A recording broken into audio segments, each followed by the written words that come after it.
I believe strongly in vaccines and I believe that they work, but I don't think that all vaccines are equally important in terms of either public health or individual health. I think our polarization, we have very loud voices sometimes in extremes, but I actually don't think we're as far off from each other as sometimes it might seem.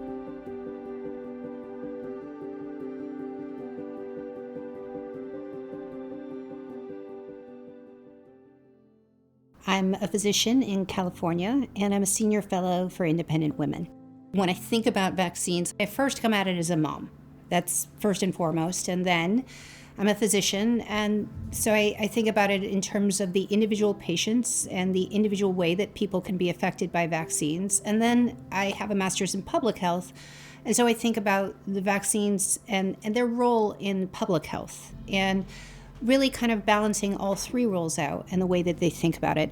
For about 20 years, I wrote evidence-based medicine guidelines. In June 2020, I wrote guidelines for COVID. And what really struck me and what started my interest in vaccines was that I was doing this deep dive on the literature as it related to COVID, and it wasn't matching up with what I heard public health authorities talking about, what they were saying. And that sort of misalignment led me down a path to say, are there other issues where the messaging isn't complete? When you deliver a medical intervention at scale, a statistical rarity becomes a certainty. If you deliver a medical intervention at scale, 100% you will hurt some kids. You absolutely will. There is no way around it. And this is why I think categorizing them makes sense. But the reality is that every intervention at scale has the potential to hurt some kids. I don't think people are ill-intended with this, but I do think that with vaccines that we have lost our way in really what is essential about them. Vaccines are able to give us a break in transmission, and they are able to eradicate disease. There have been so many advancements over the 20th century. And sanitation can get you a lot of the way there. Public health, ventilation, clean water, they can get you a lot of the way there.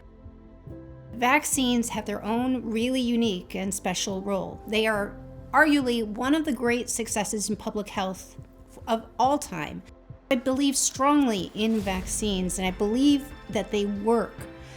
But I don't think that all vaccines are equally important in terms of either public health or individual health. I would say one of the challenges I look at with current policy is that we think of all vaccines as basically being the same. And vaccines that serve really different goals and really different benefits to the community, to individuals, all are the same. The way we used to look at vaccines before 1986 is we focused on vaccines that were about that community transmission need. You had to break transmission with a vaccine because public health efforts could only get us so far. There really are three tiers, three categories of vaccines that, for me, help to conceptually understand what the vaccines are, what they're good for, and what their roles are. So category one, I would say these are our herd immunity vaccines. These are the community diseases. So what does the herd mean? What it means, going back to the idea of vaccines can cause breaks in transmission. They only do that for the herd immunity vaccines. They only do that for 6. They are measles, mumps, and rubella, diphtheria, pertussis, and I'm going to put varicella, which is the chickenpox vaccine, last. All of them have different levels of contagiousness. All of them have different levels of being lethal. But they are the ones where I can say, if I vaccinate a specific percentage of people, I can break transmission. These are the ones that are casually spread. These are the ones that a vulnerable person who's too young to get vaccinated, they don't have any protection. They have a known vaccine percentage. So with measles, it's 95%. With most of the rest of them, it's 80-85%. With varicella, it's like 95%. We have predefined thresholds, And we know that these vaccines have the potential to cause breaks in transmission, and they, at their best, have the potential to eradicate the disease. We have the ones that are a category 2, a hybrid, something in the middle. Pneumonia, Haemophilus influenza, those kinds of vaccinations that can protect grandma too, as well as protecting baby.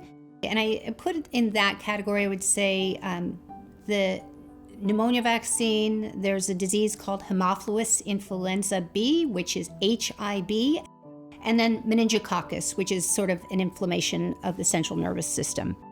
These are diseases that spread and they can be carried in the body. So when you get the vaccine, you can definitely protect an individual, but the way that they really have a community benefit is you decrease the amount of the disease that you carry.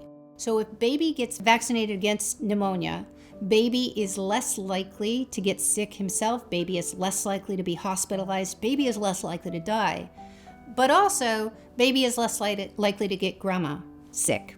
And in terms of people being around people who have this, these vaccines can be very important. But there are a couple of important caveats. We don't know what percentage of people we would need to vaccinate. So it's helpful if you're going to have a public health policy that you would have a true north about this is the percentage. We don't have that for this category. We don't have predefined thresholds. There is individual benefit, but there is the potential for community benefit. But importantly, we don't ever see breaks in transmission with those vaccines either.